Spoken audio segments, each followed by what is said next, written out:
L'arche occupe une place très significative dans la Bible.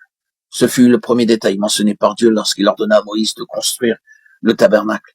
Le jour où le tabernacle fut dressé, l'arche était la seule chose qui se trouvait dans le lieu très saint, alors que dans le parvis se trouvait l'autel des holocaustes et la cuve d'airain. Et dans le lieu saint était placé le chandelier, la table des pains de proposition et l'autel d'or des parfums. Exode 47, 33. C'est dans le lieu très saint que Dieu se rencontrait avec l'homme et lui parlait par-dessus le propitiatoire. Entre les deux chérubins d'or, l'arche était donc le centre du tabernacle, le trône de la miséricorde. Voyons tout d'abord les différents noms qui lui furent donnés. Dans le livre de l'Exode, elle signifie l'arche ou l'arche de témoignage. Elle s'appelait aussi l'arche de l'alliance. Son nom et sa place dans le tabernacle nous montrent que le témoignage de Dieu est au milieu du peuple d'Israël. Là où est l'arche se trouve la présence de Dieu. Là où elle est se trouve aussi la loi de Dieu. Dans le livre des Nombres, il est donné un autre nom à l'arche de l'alliance. Nombres 10, 33, 14, 44. Ceci souligne la relation existante entre l'arche et l'alliance. Là où est l'arche se trouve aussi l'alliance du Seigneur. Plus loin dans le livre de Samuel, elle reçoit encore une nouvelle appellation.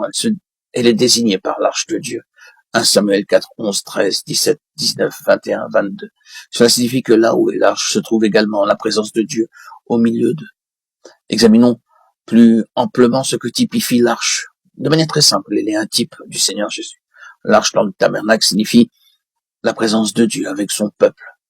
De même, le Seigneur Jésus est venu pour manifester la présence de Dieu avec nous aujourd'hui. C'est pourquoi il est appelé Emmanuel. Là où il est se trouve aussi Dieu. Matthieu 1, 23.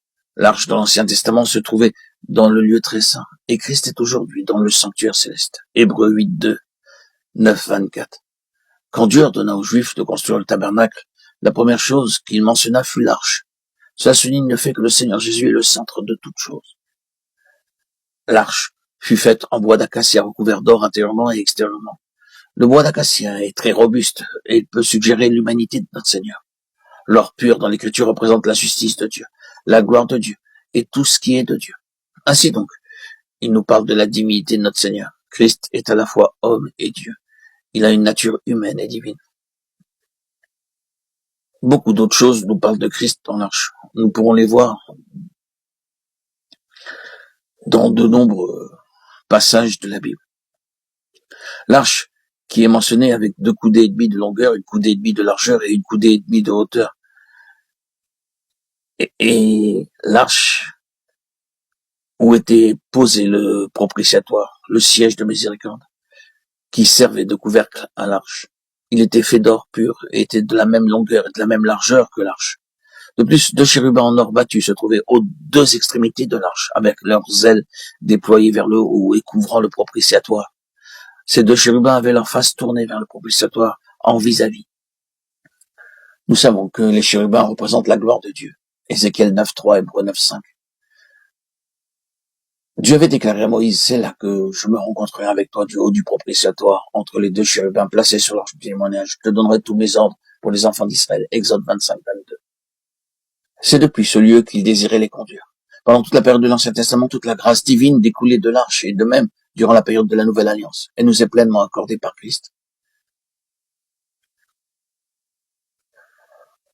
Le Seigneur a accompli l'œuvre de rédemption en répandant son sang. Son sang rappelle sans cesse devant Dieu que nous sommes pardonnés à cause de l'œuvre de rédemption déjà accomplie. De façon plus simple, l'arche typifie comment la grâce nous est accordée par Christ.